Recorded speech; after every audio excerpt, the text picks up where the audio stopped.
Hi, I'm Saliha Ali, reporting for World Bites.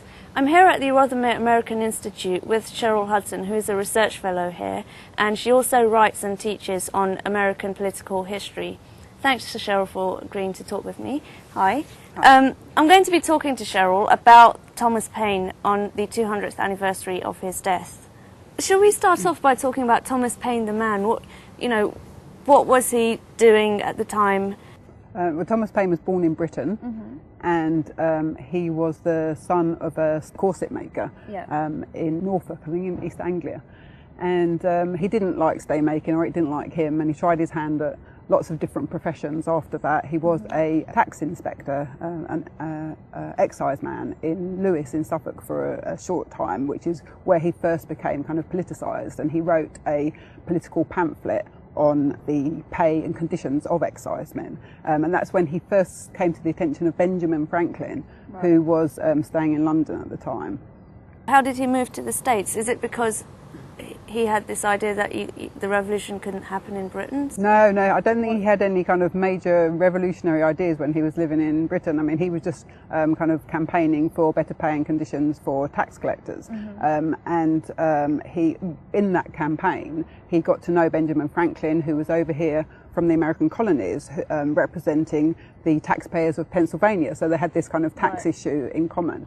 And Tom Paine decided to go to America, not because he wanted to go and fight a revolution, but because he'd pretty much failed everything he tried to do in Britain, and he wanted to go and try his hand in America where there was more opportunity. So Benjamin Franklin wrote him a letter and introduced him to his friends in Pennsylvania. What sort of an impact did his work have on the politics of his day?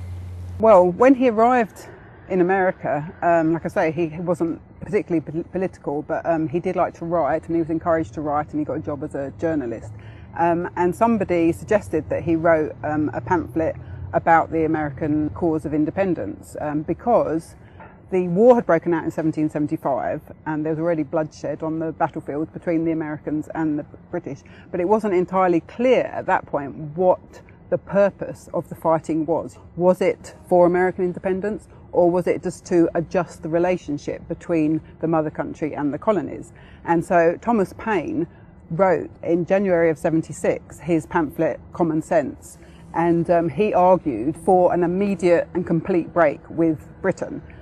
And he had a huge impact on the situation in America at the time, because in January of 1776, only a third of the Continental Congress, which was the political body organising the war against Britain, only a third of them actually wanted independence, and were voting for independence.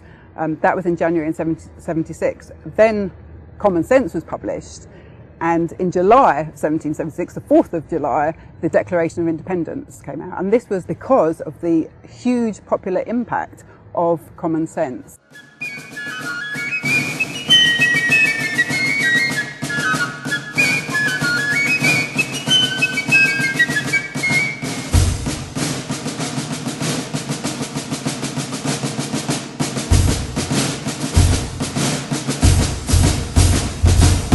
Thomas Paine wrote this pamphlet. He wrote it in the vernacular, he wrote it in a popular tone, so then popular pressure was put on throughout the colonies onto the colonial representatives, delegates at the Continental Congress, and they were pressured by this popular protest to change their vote for independence because it was common sense.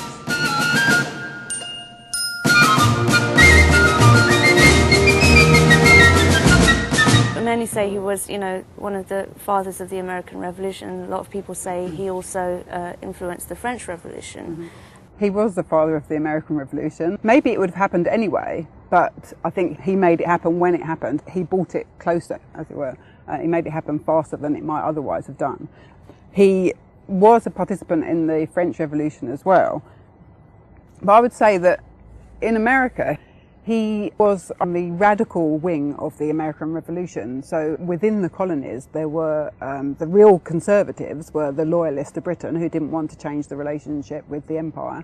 And then there were degrees of radicalism within the revolutionary leadership.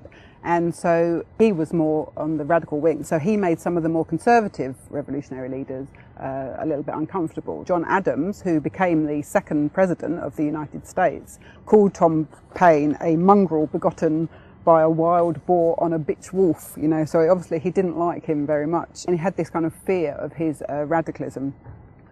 Other members of the revolutionary generation, like Thomas Jefferson or Sam Adams, you know, they were much more comfortable with him, and they were very appreciative of his efforts to make the revolution a reality for all Americans, to inspire all Americans by the ideal of Republican freedom. They were glad that he saw it as a mission to establish Republican freedom as a kind of beacon for the rest of the world in America.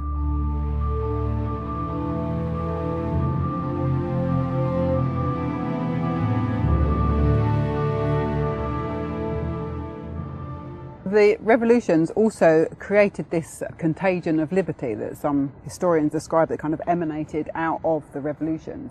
So it wasn't just about a colonial revolt against an empire, it was also had the effect of, and I think Tom Paine probably foresaw that it may have this effect, and he thought it was a good thing, that the emancipation of slaves in much of the Americas, the demands for universal suffrage, not just in America but across Europe, the demands for women's rights came out of this kind of contagion of liberty from the revolution. Very concretely, the Haitian Revolution of the 1790s, you know, which was not simply the only successful slave revolt, but it was also an anti-colonial struggle against France and created a democratic republic. You know, it was directly inspired by both the American and French revolutions. So Paine understood the impact of freedom, and he knew that it would be irreversible, or at least the desire for it would be irreversible, and he welcomed that.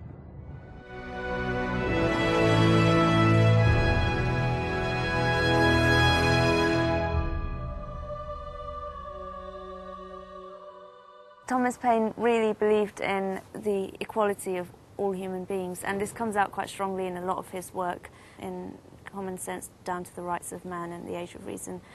Do you think we're seeing the realisation of that today, say in the Universal Declaration of Human Rights, or do you think that's quite different, irrelevant, inappropriate to make that comparison? Well, I think there are caveats to be made about whether you can apply Paine's thought to today, because they are, you know, different historical contexts. But I do think that the idea of universal human rights, as it sits within the political discussion today, is more of a reversal of Paine's democratic ideas, you know, because it seems to be bestowed from above rather than fought for by below. It's not owned by the people, it's kind of presented or given to them from governments. Another thing about Thomas Paine is he also had other quite radical ideas for his times. He believed in free education, he believed in a minimum income, he was against slavery. In that sense, how is he different or similar to, say, William Wilberforce and Thomas Buxton, who were campaigning against slavery? Paine was a Democrat. William Wilberforce was a philanthropist. You know, he kind of patronised the people, he ministered to the people, whereas Paine galvanised the people to take action in their own right. Buxton was a gradualist and a moderate. Paine was less patient about securing liberty and establishing rights than him.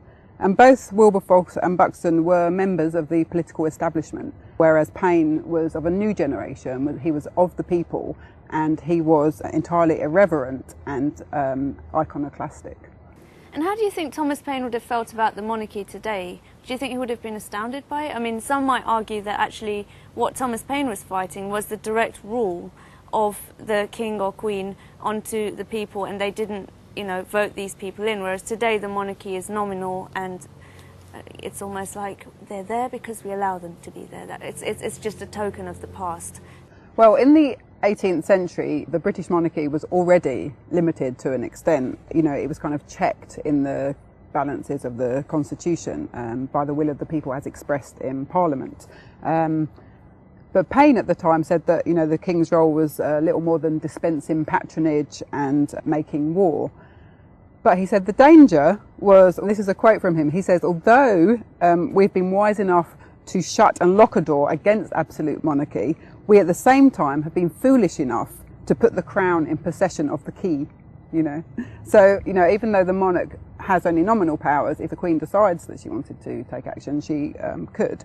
But today, she doesn't take action very often. So Paine would have probably, I can't really speak for him, but I imagine, given his views on the monarchy, that he would have been pretty disgusted at the uselessness and the inaction of the current monarchy. It makes sense that once you have limited the monarchy's powers, that you do away with it. Otherwise, what purpose does it serve? You know, you have to really have the courage of your convictions about that. Otherwise, what's the point of them? You know, there can be no acceptable defence of privilege and idleness. Tradition.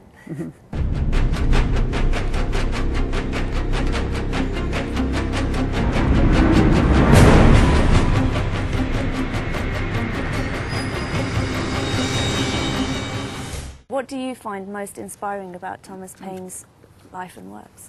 What I find most inspiring about him isn't really who he was or even what he did. It was his ideas that inspire me. You know, he was a Democrat, and the most inspiring thing about him is this democratic spirit that he has. He really encouraged this broad aspiration for a better world, for a more democratic world amongst the public, among ordinary people.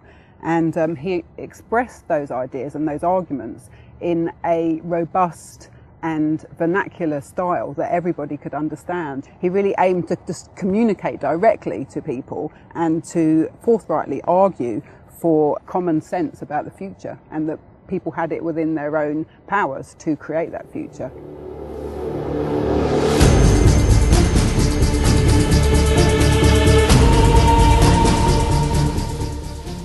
What influenced Tom Paine's ideas? Well, I think there were three main influences on Paine's thinking. Well, the first and probably the most important was he had a very liberal conception of freedom.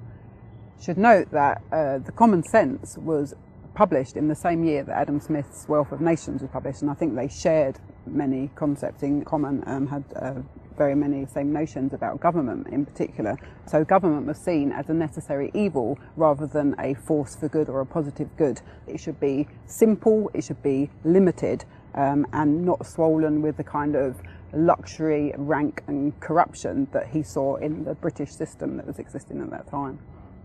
Second of all, he also took ideas from the British radical tradition. He was inspired by the 17th century Commonwealth men, but he kind of updated those ideas and pushed them to their limit, you know, perhaps to their logical conclusion.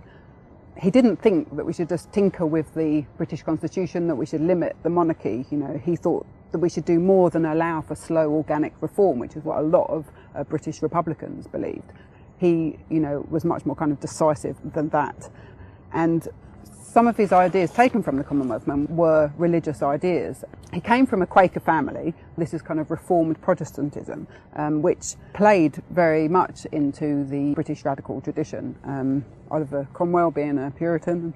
Paine later became a deist, but you know, since he came from this dissenting sect, you know, he was exposed from a very young age to democratising and egalitarian ideas about religion. Quakers were also persecuted in England, so he had that experience of his family. And in America too, actually, Quakers were persecuted. So this led him to really insist that perhaps the most important freedom was the freedom of religion and the freedom of religious worship. You know, he shared that belief with Thomas Jefferson, who wrote the Virginia Statute on Religious Freedoms, which really created religious tolerance in America. They didn't want to have an established church.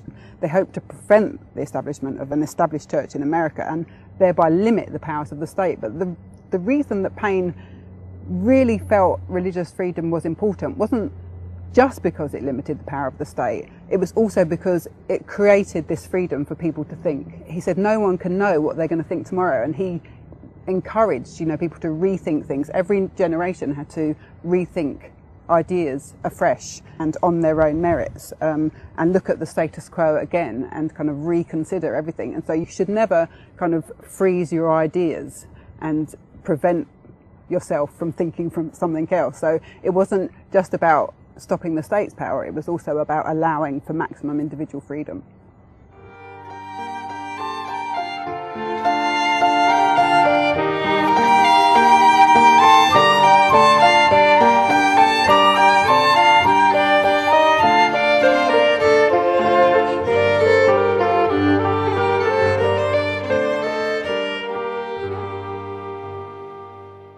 Can you just give me sort of a summary of how Thomas Paine saw human beings?